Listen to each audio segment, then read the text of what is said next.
Assalamualaikum warahmatullahi wabarakatuh. Ketemu lagi dengan Ruang Skill Channel. Pada kesempatan kali ini Ruang Skill Channel akan memberikan penjelasan tentang pengertian jenis-jenis dan contoh majas. Oke, kita lanjutkan saja ke penjelasannya.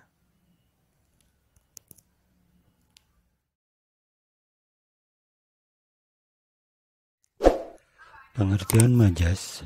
Majas adalah salah satu bentuk gaya bahasa untuk mendapatkan suasana dalam sebuah kalimat agar semakin hidup. Selanjutnya kita akan membahas jenis-jenis majas. Yang pertama, majas perbandingan. Yang kedua, majas sindiran. Yang ketiga, majas penegasan.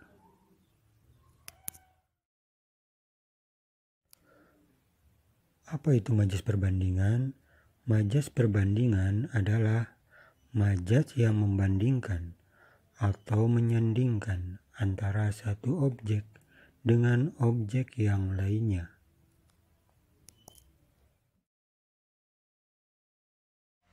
Yang selanjutnya, majas sindiran. Majas sindiran adalah majas yang ditunjukkan untuk menyatakan sesuatu dengan maksud menyindir. Untuk jenis majas sindiran yang paling sering muncul di buku sekolah seperti ironi, sarkasme, dan sinisme.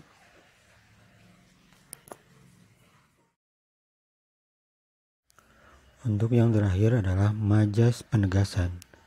Majas penegasan adalah majas yang digunakan untuk menyatakan suatu hal secara tegas.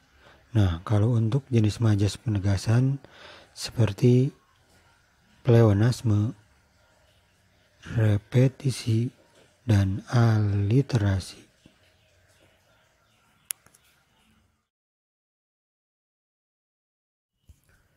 Oke, selanjutnya kita bahas contoh macam-macam majas. Yang pertama, majas alegori, yaitu majas yang menyatakan dengan ungkapan kiasan atau penggambaran.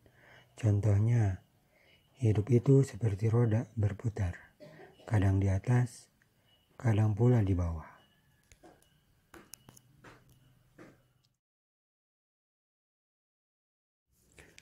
Yang kedua, majas metafora. Majas ini merupakan majas yang memakai analogi atau perumpamaan terhadap dua hal yang berbeda. Contoh, anak itu dikenal sebagai kutu buku di kelasnya.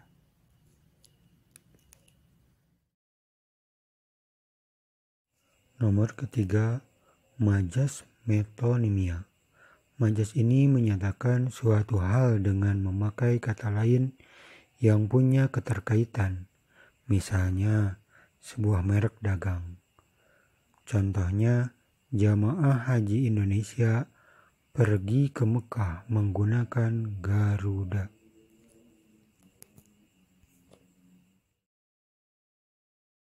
Yang keempat, majas litotes. Majas litotes, majas yang menggunakan ungkapan penurunan kualitas untuk merendahkan diri. Contoh, silahkan datang ke gubukku yang kumuh.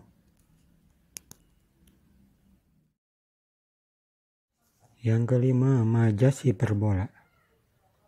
Majas hiperbola yaitu majas yang merupakan ungkapan yang berlebihan dan tidak masuk akal.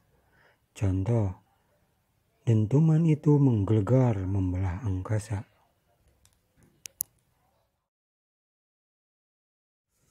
Yang selanjutnya keenam, majas pars pro toto. Majas ini majas yang menggunakan sebagian unsur atau objek untuk menunjukkan keseluruhan objek. Contoh, dari tadi pagi ia tak menampakkan batang hidungnya.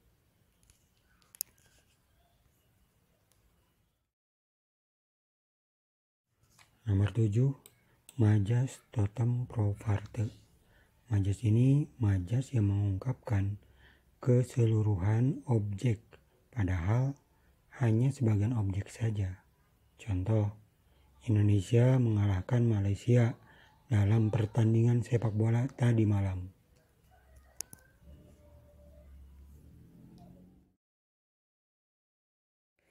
Nomor 8, majas eufemisme.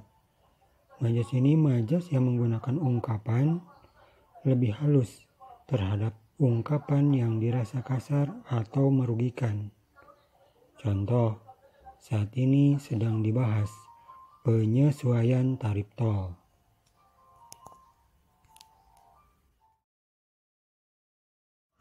Nomor 9, majas personifikasi. Majas personifikasi ialah majas yang membandingkan antara manusia dengan benda mati, seolah-olah benda tersebut memiliki sifat layaknya manusia. Contoh, deburan ombak memecah karang. Nomor 10, majas ironi. Majas ironi adalah majas sindiran yang digunakan dengan cara menyembunyikan fakta dan mengatakan hal yang sebaliknya. Contoh, suaranya sangat merdu sekali, seperti kaset kusut.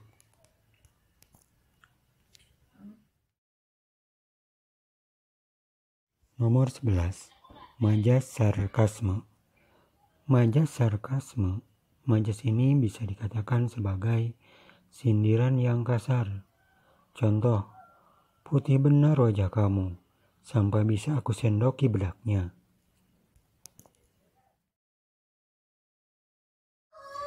Nomor 12, majas sinisme. Majas sinisme ini lebih bersifat mencemooh atas ide atau pemikiran. Contoh, kamu sudah pintar kan? Kenapa masih bertanya kepada aku? Nomor 13, majas pleonasme. Majas yang menambahkan keterangan pada kalimat yang sudah jelas. Sebenarnya tidak perlu dijelaskan lagi. Contoh, dia sudah turun ke bawah. Nomor 14, majas repetisi. Majas ini merupakan pengulangan kata, frasa atau klausa untuk mempertegas maksudnya. Contoh, awas, tunggu kedatanganku besok, tunggu.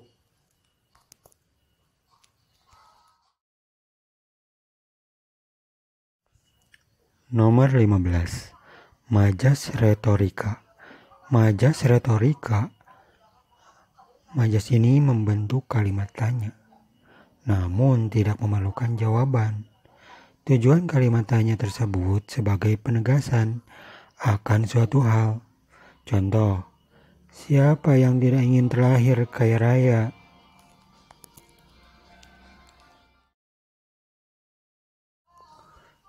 Nomor 16, majas aliterasi. Majas yang menggunakan pengulangan huruf konsonan pada awal kata. Contoh, beli baju biru bersama Budi.